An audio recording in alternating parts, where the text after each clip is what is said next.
We're going to continue. We're going to introduce Sky now, and Sky is a poet, glitch new media artist, and music video creator, and endless collaborator from Chicago, Illinois, originally from New York, I believe you said. And Sky's going to start talking right now. Take it away, Sky, and welcome. Thank you so much. It's really awesome to be here. I'm really excited. I apologize if there's some noise in the background. I don't have a headset. And today we are getting a bed broken down, and a mover is breaking it down behind me and taking it out of the house. So if you hear some bangs and stuff, I apologize. Yeah, I'm Sky. And to start, to tell you a little bit about my origin story and how I kind of arrived where I am now. I grew up in New York, kind of coming of age in the 80s and 90s, all the way until the early aughts. I was extremely influenced by kind of golden age era New York East Coast hip hop and punk music and hardcore and all the kind of and industrial and goth, all the kind of subcultures that were sort of coming out of New York City at that time. I was born in the Bronx, and then grew up in a town on the Hudson River named Nyack, which is a really cute village that's about 30 miles north of Manhattan. If you climb a mountain, you can see Manhattan's skyline and stuff from there, but you get the advantage of still being surrounded by rivers and valleys and mountains and stuff. So it was a pretty awesome location to grow up, because I had the ability to roam in nature, but then I was totally exposed to all the cool shit that was going on, and I could access as a teenager in New York City. And as a young queer person, that was kind of a lifeline. So, so kind of all the fashion of the time, like grunge and goth and piercings and tattoos and wallet chains and all the stuff the kids seem to be bringing back today in some weird remixed way. I was like, y'all look cleaner than we ever did, but it's cool. All that stuff kind of finds my way into my work, and I'll show you some of it. So I'm definitely interested in bringing elements of fashion, and music plays such a strong role. I wouldn't consider myself a musician, but I am in a lot of AV duos as the visualist. And I feel like I'm, as a visualist, always sketching and painting alongside music, and my love of music has so influenced my practice. And I started off not really working with tech at all. And I think that's just because of what was in my environment and what was modeled to me from my parents. They were, my mother was a social worker and my father was a special ed educator. And if you kind of go back in my family line for generations, it's all civil service. It's like therapists and educators, and you don't get any scientists or mathematicians. There's nobody in tech. You can go back generations to great grandparents. Everyone's in mental health and education. So for me, I never thought I could be someone that worked with technology. I just didn't think it was possible, even though I was a creative person. So my first entry to being a creative person was poetry.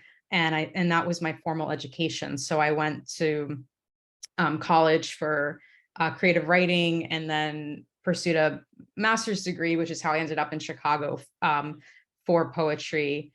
And so it's really random and glitchy and organic how I got here, because it involves watching Argentina versus Germany in the 2014 World Cup.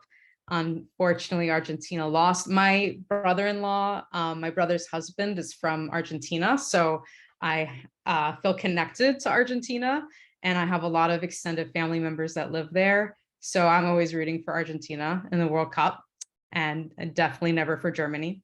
And Germany won, but my TV, my Mac desktop at the time glitched out completely during this finals match. And at first I was like freaking out because it's like the World Cup finals, but then I just got so in love with all the glitches on the screen, and that led me um to find, like, to Google what is glitch art, and that's how I discovered the Glitch Artist Collective in 2014. And then I started to play a little bit around with changing the ones and zeros in hex editors and seeing sort of the code behind images. And even though I wasn't sort of inclined towards math and coding, I realized there's some really basic, simple things that you can play with that can yield really interesting results. So that was sort of how I got led to that space. So after that, it's been a really wild rabbit hole of just wanting to get my hands on all kinds of emergent technology and play with anything I can get my hands on and mix everything together in a way.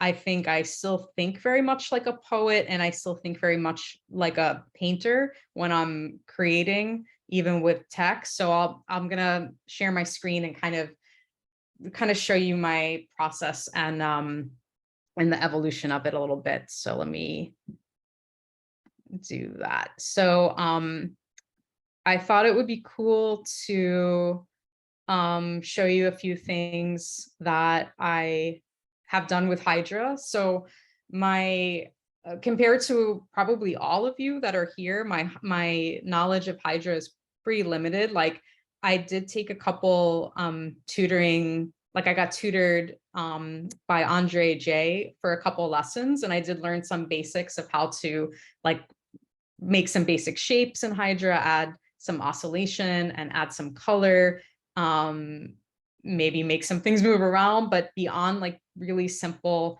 stuff, I haven't gone that deep with it, and I definitely don't feel like I can live code with it. But I love working with video feedback and kind of antique mixers and mixers from like the 80s and 90s that I've repurposed as art tools. And so I found that if I use Hydra as source material and run Hydra into video mixers with different types of feedback, you can get some really awesome results. So I'm gonna show you a few video sketches of feeding Hydra, some basic Hydra code into a Panasonic MX50 going into an Edirol V4, which are old video mixers. So this is one example where I was able to just kind of set up a camera and rescan off my CRT monitor. And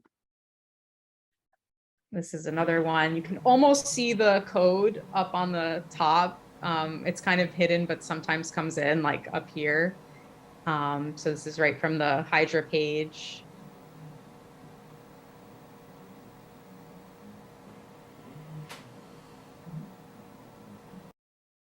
And these are also Hydra with the Edirol V4.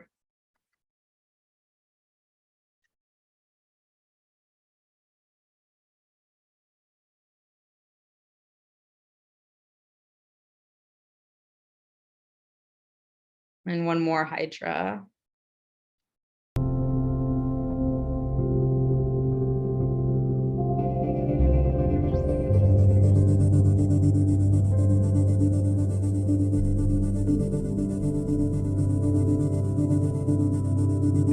And I also started to explore Blender in 2020 and realized that you can have endless fun in Blender mapping video feedback textures onto 3D objects.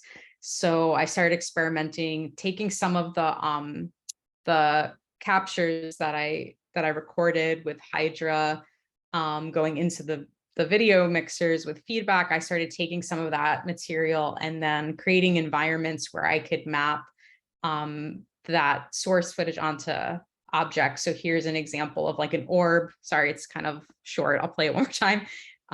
Maybe I can pause it. Yeah. So here's like a a Blender scene, and I was able to map the Hydra onto the orb. And it's, you know, kind of not that complex to do, but just yields these really beautiful results.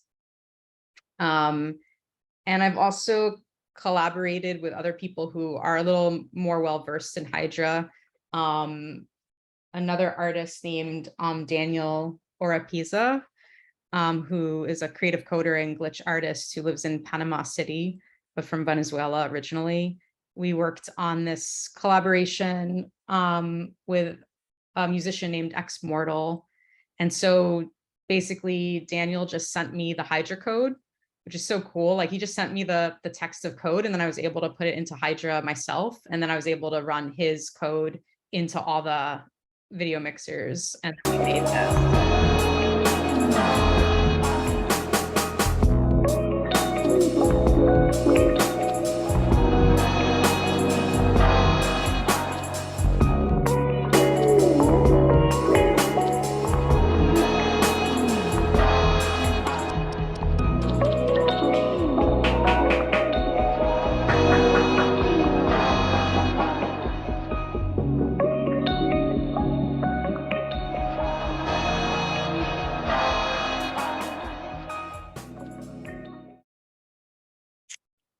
And actually, Floor, I have a little surprise for you. This is a collab that we started working on, I think, before the pandemic.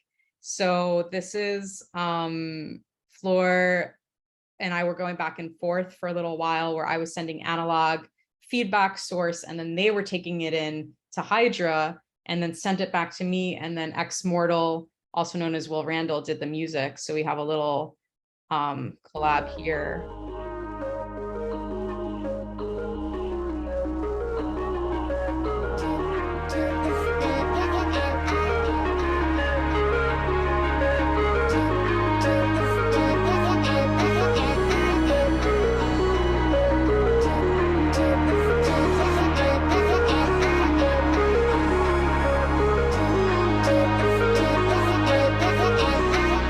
And that kind of goes on for a little while. And if anyone wants to see the whole thing, I can always email it. And that kind of, you know, shows a little bit of Hydra as an influence, but there have been other influences in my practice. Sometimes I'm not using Hydra whatsoever, and just kind of mapping video feedback from other sources into these Blender scapes. And I think some of the, you know, I'm very interested in making these sort of techno romantic landscapes with computer software. And I think that also kind of stems from my love of poetry. And I spent a lot of time reading romantic poetry, the poetry of the Romantics. So like Percy Shelley and Byron and Wordsworth, and the poets that lived in England during the turn of the century in the late 1800s. And so I love this idea of kind of walking in nature and going for strolls, and then kind of coupled with being a total cyberpunk science fiction nerd, I think the landscapes I'm making are always trying to be hybrids of these kind of romantic ideas mixed with maybe places we've never seen before. So here's an example of that.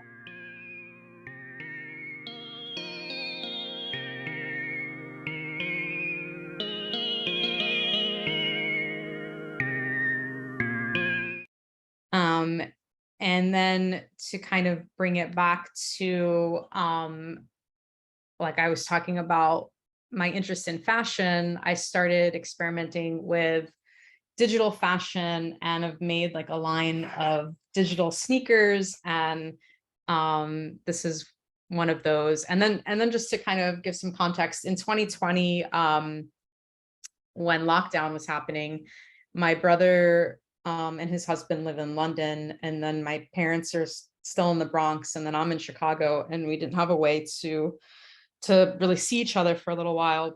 And so we thought maybe we could all get VR headsets to hang out in VR chat. And so we started to hang out in VR chat, which I have some footage of, and it's like ridiculous. My mom's like hanging out as like Winnie the Pooh, and we're like going to raves, and it was pretty wild. But the cool thing about getting that piece of technology was I discovered I could draw in it. And so I mostly use it now as an art tool to sculpt in. And so which I love because it's like just everything's by hand and it sort of feels like painting. So here's an example of like a sneaker that I sculpted in VR and then brought into Blender and then mapped video feedback textures onto. And from there, I discovered a file type called GLB, which allows you to kind of play around with augmented reality. So I was going to show you a couple of those, kind of mixing my love of digital fashion with, oops, let me try to find that. Sky, we're at 5 minutes, just a heads up. Okay, man, that goes fast. Okay. So I'll throw some of these in here. Thank you for that. And I'll wrap up soon. So here, if you can see, this is kind of where, hopefully it will load.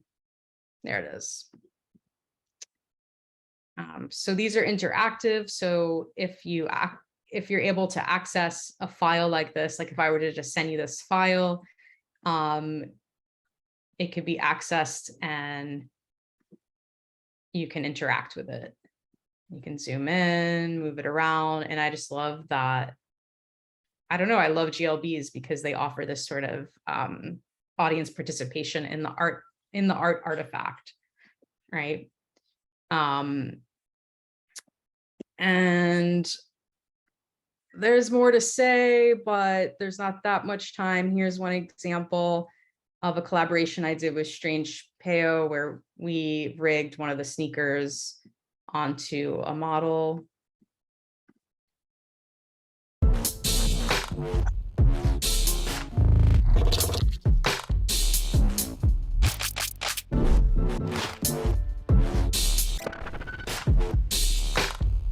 And a couple other examples of some fashion that I'm working on. I'm interested in these kind of capes that actually become the landscape. So this idea of fusing the body with the landscape and not knowing really where the body and the landscape end or begin. So this would be like the idea of some kind of fashion, but it's actually merging into the scape. And then I've also been exploring artificial intelligence and text prompts and how to kind of creatively use that with fashion. So these are some AI text prompt generated sneaker sculptures, and then kind of also bringing AI into Blenderscapes. You can see a mix of kind of all the styles together. And just to kind of wrap up, but this is my website. I can put the link in the chat, and here you can find more of my work and my AV duos and music videos and live performances, kind of like Karen, working with visuals in a live setting also led me to some really special, like kind of bucket list moments in my life, where when I was 12 years old, my favorite band was KMFDM. And then through kind of doing visuals around Chicago, I got to actually do live visuals for KMFDM back in 2017. And I also grew up loving the Smashing Pumpkins, and now I get to do visuals for the guitarist from the Smashing Pumpkins. So there's been a lot of life dream moments that have occurred from getting to work with all this stuff. I also put on events in Chicago. They got paused from the pandemic, but we're going to start up again with my Collaborator Gym Jam. So these are about that. So I don't want to take up too much time. So I can always put the link to the website there. But hopefully that just gives you like a little taste of my workflow. And then, we can always have some Q&A stuff. So thank you so much. Amazing, Sky. Everyone, a round of applause for Sky. Yay! Claps for Sky. Thank you so much for sharing your process and your work. It's so beautiful, especially the kicks were fantastic. Oh, We have a raised hand. Richie? Yes, I wanted to ask if the visuals that you said you were doing for like for example for the guitarist of the Smash Pumpkins were like live or just like videos that plays with the song, or are you like BJing? yeah, both actually. I'm in a audio visual duo called Interference with one of my oldest friends who's a dancer, and we sometimes bring on Jeff Schroeder, the guitarist from Smashing Pumpkins, as like a kind of guest collaborator. And so we got to do a couple performances live together. And then I also got to make him a music video for one of his solo tracks. So I guess, yeah, both. Karen, you have a comment or question, please share. Yes, I would really like for you to expand on the relationship you feel it has with poetry and with your interest in poetry, especially you mentioned romanticist poetry, which I usually related to nostalgic feelings, but more of a melancholic sort. Mhm. So could you expand on that? Mhm. Yeah, I think when I think about romantic poetry, I think less about melancholy and more about like reflection, because it's really about having that time to go for like a walk outside and then not just go for the walk, but then come back and take the time to like write about the walk, right? Because all those walks that you read about with romantic poets, they had to then come back and say, oh, I went on the walk, I thought on the walk, and now I'm even thinking about the thoughts that I had on the walk. So it's like taking that extra time to reflect. And then I think through reflection, you get synthesis, right? And it's no accident, right, that what I do is called video synthesis, and there's a lot of synesthesia and synthesis floating all around it. So I think that that idea of like wanting to just reflect on environments is really important to me, and I'm very sensitive. I'm like a sponge, and so like if I'm in like a like the second I enter a kind of space, I'm hit with a lot of information and my body's downloading information. And like I used to get really depressed going to my uncle's house because it was just so dark and dusty, and like he didn't know how to decorate, and my mood would instantly like go, but then if I enter a botanical garden or I'm outside in nature and there's pine cones, it's like, and I can smell things. I think I'm doing my best to try to like invite you in with the worlds that I create. So if I create some kind of landscape that looks a little futuristic and sci-fi, but also maybe a little romantic in the sense of that reflection and that nature, I think I'm saying to you, like, you're welcome to also come in and meditate a little bit in this space. Thank you for that question. Yeah, that was a really good question. Thank you for that really, thoughtful response. Empty Flash, you have a question or a comment? Yeah, I just wanted to say that the kind of idea of the visual artist or VJ being more of like just a member of the band, like an extension of the band, and you're just kind of jamming with them, is becoming more and more common, I think, and which is awesome to see. I'm curious what your thoughts are, kind of being in that position with a couple of bands as like sort of resident VJ, where you see that going. Yeah, I mean, I think even now, like I used to do visuals at raves and for bands, and now I've kind of graduated to like, we can be in an AV duo or trio together. And so the playing field is completely level and collaborative.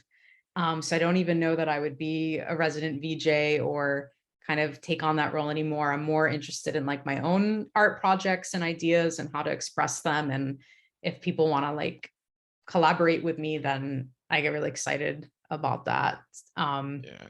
I just saw this rock band called The National perform last night in Milwaukee, and I've been following them for a long time. And like half of the reason, I mean, I love them as a band, but half of the reason I love seeing them live is because they have had a visualist who, if anyone knows who this, I've been trying to figure out who this person is for years. Like I can't figure out who they are online, but they have a visualist that I think would vibe with all of us. Like they're definitely using a mix of like multi cameras and analog gear, and I feel like there might be some Tachyons Plus in there. And so, but like to me, the concert experience is so elevated because I know that band like cares and has a visualist that is like super important for the whole experience.